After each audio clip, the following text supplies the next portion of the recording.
want to talk about invalidation. And it doesn't happen to me just because I'm trans. Let me see, things I've been invalidated about. My DID, that's a big one. Autism is another one. But mostly sexuality is a big one. Interestingly, being fey, you have to use the word non-binary or gender fluid because nobody understands fey, and I don't really feel I should fucking have to explain it. You know that the most invalidation anyone who's non-binary or gender fluid gets is from inside the queer community. Oh, you're just gay, you have to accept it. That's the number one thing everyone hears. It's rampant. And that's their own internalized homophobia, so they can go fuck themselves. But that's pretty much universal. It's appalling that a community that's already marginalized to the point of most of society wants us dead will still subdivide ourselves. Never heard the term a gold star lesbian? That's this elitist phrase. Oh, I've never touched a man, so I'm better lesbian than you. Yeah, fuck off. Gay men do the same thing, right? It's ridiculous. Trans community is really fucking bad. Trans medicalists are convinced, and will be happy to tell you that unless you have all your, gender-affirming surgeries and all the rest of it, you will never be a girl. So they define themselves by what their body is. Yeah, the problem about those people, they're never going to see themselves in the mirror. It's unfortunate, because they get to that point. They've done all their things. They've got the facial this, they've done this, they've got their eyebrows waxed, they got the big boobs, whatever they do have to do to fix their body to think that's who they are, they still see Bob in the mirror. And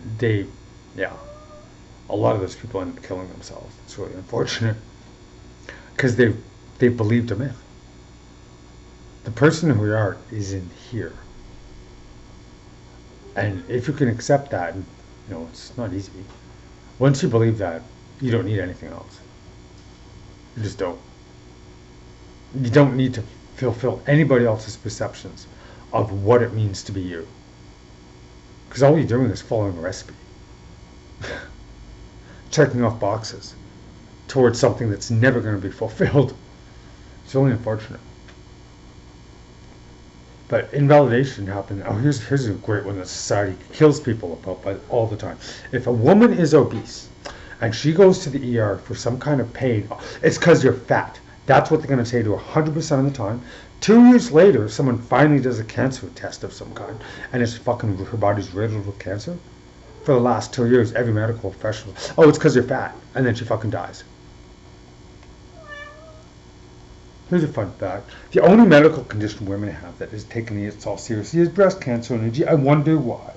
Here's another less than fun fact. Testicular cancer is more common than breast cancer by like a factor of 3, but there's a reason men die of it, because they don't tell you. Men aren't going to admit there's something wrong with the boys, right? Down there. So that's another thing that society tells them. They can't tell anybody about their pain, because man can't have pain. Man has to, shake off the pain. That's how men die of heart attacks shoveling the snow.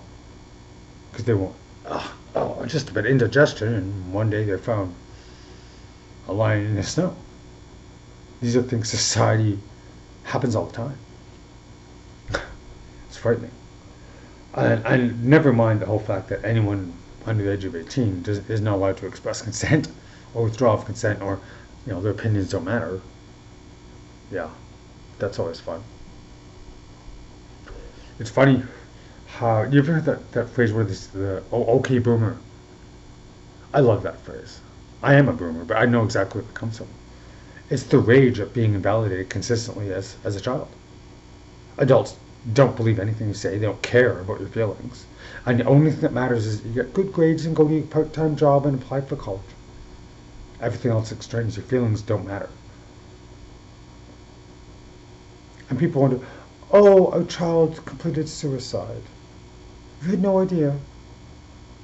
And then they put in the obit, it was a sudden death. They won't admit it, because it's shameful, right? Well, it's shameful for them because they didn't bother to find out. And they didn't care. It's fucking tragic. This is the world we live in.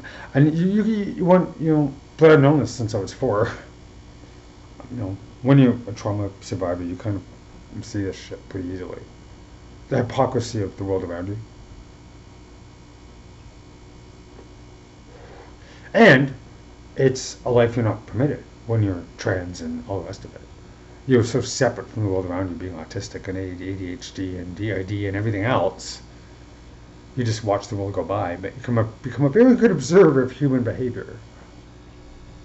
And you see what goes around you is mostly makes no sense. Everyone trying to be different in the same way. That happens. We all do that. But it's mostly how people learn to conform, are taught to conform. Well, that's what schools do. And most people do it. I'm no exception. It took me 50 years to break free of it. I think most people come to this in around our age, really. Even though you know the whole time.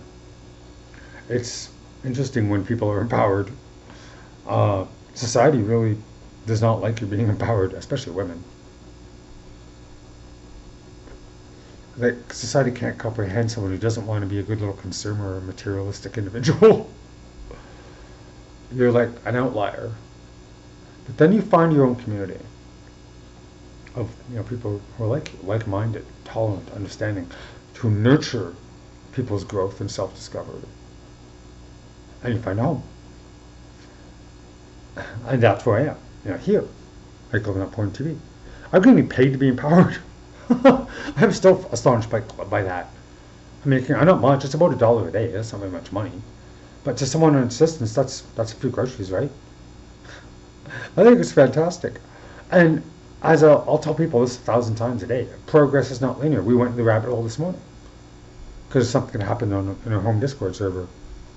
We were grossly invalidated and dehumanized. And it brought everything crashing down, and we had our meltdown, we had our cry, we had our sleep, we woke up and we're feeling better. This is just what we do to cope. Rinse, repeat, but we're going to keep moving forward.